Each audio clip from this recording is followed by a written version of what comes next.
अशोक लाल यादव जी, मुझे लगता है जो सफलता उनको मिलनी चाहिए थी वो नहीं मिली, लेकिन वो सफलता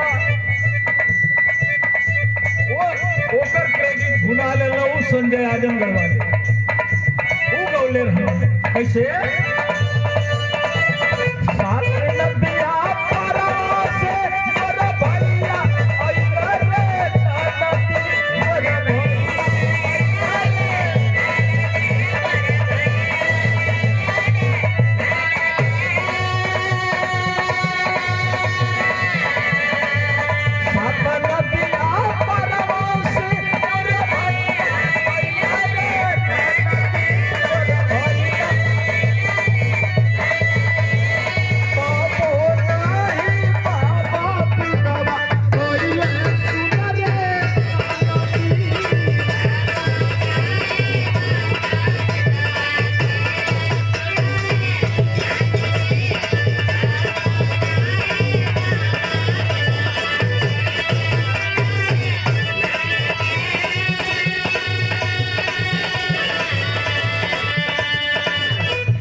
संतोष यादव संजय जी की ओर से बैठ करके